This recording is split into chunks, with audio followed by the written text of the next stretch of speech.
Shalom saudara terkasih, hari ini kita akan membahas hal yang sangat relevan di dalam kehidupan generasi anak-anak muda.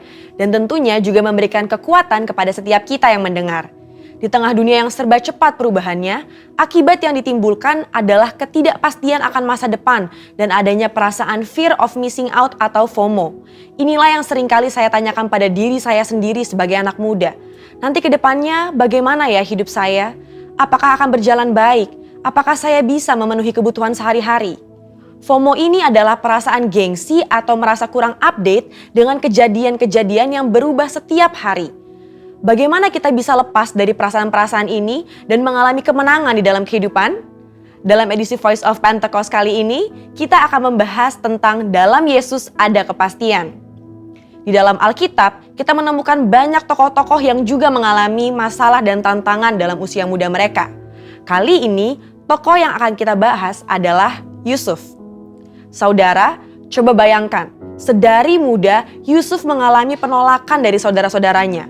Dia dibenci begitu rupa sampai dijual menjadi budak oleh saudaranya sendiri. Dia harus berusaha keras bertahan hidup di tanah asing. Sesudah dipercaya menjadi kepala rumah oleh Potifar, dia difitnah dan harus masuk penjara bertahun-tahun sebelum janji Tuhan digenapi dalam hidupnya. Lalu, apa yang bisa kita pelajari dari kehidupan Yusuf? Hal yang dapat kita pelajari adalah orang yang hidup benar, langkah hidupnya ditetapkan oleh Tuhan. Hal ini dituliskan dalam Mazmur 37 ayat 23. Bagaimana Yusuf tidak meninggalkan iman percayanya kepada Tuhan. Dia terus memiliki hubungan yang dekat dengan Tuhan. Di situ Yusuf menemukan kekuatan untuk bertahan dan terus percaya kepada janji-janji Tuhan. Dari sini dapat kita lihat bahwa orang yang hidupnya benar akan terus diproses oleh Tuhan agar siap menjalani panggilan hidup yang telah ditetapkan Tuhan. Selanjutnya, yang dapat kita pelajari bahwa Yusuf bisa saja khawatir dan ketakutan akan masa depannya. Tetapi Yusuf mengerti Allah lah yang membuat segalanya menjadi baik. Saudara, kalau saya jadi Yusuf, saya bisa menjadi stres hingga depresi. Bagaimana tidak? Dari kecil sudah dibuang oleh saudara sendiri, menjadi budak di tanah asing, lalu difitnah dan dipenjara. Di kacamata manusia, masa depan Yusuf itu suram dan tidak ada harapan lagi. Tetapi disitulah letak iman bekerja. Dalam Roma 4 ayat 18a berkata, sebab sekalipun tidak ada dasar untuk berharap, namun Abraham berharap juga dan percaya.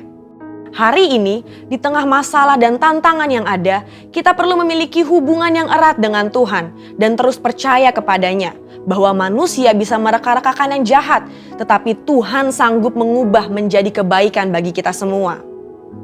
Tuhan Yesus berkata dalam Matius 6 ayat 31, "Mengapa kamu khawatir soal pakaian? Apakah yang akan kami makan? Apakah yang akan kami minum?"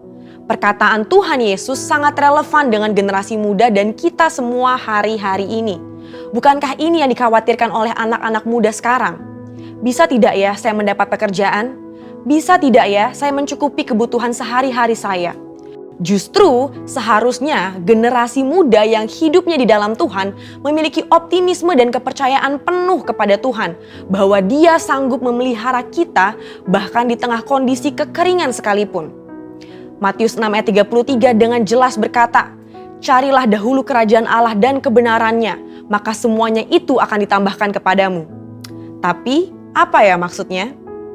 Maksudnya adalah kita harus berusaha dengan sungguh-sungguh agar kuasa dan hadirat Allah termanifestasikan dalam hidup kita.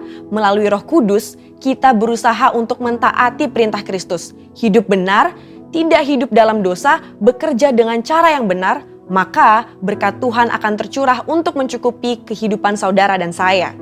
FOMO terjadi karena adanya rasa tidak puas dan tidak pernah merasa cukup akan apa yang dimiliki seseorang dan fokus kepada pencarian duniawi semata.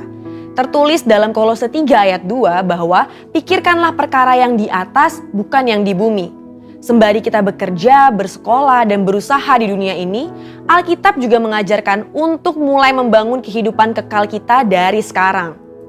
Tuhan sendiri mengajarkan secara langsung kepada murid-muridnya dalam doa Bapa kami. Berikanlah kami pada hari ini makanan kami yang secukupnya. Dari sini kita tahu bahwa yang Tuhan kehendaki adalah hidup dengan ucapan syukur dan secukupnya.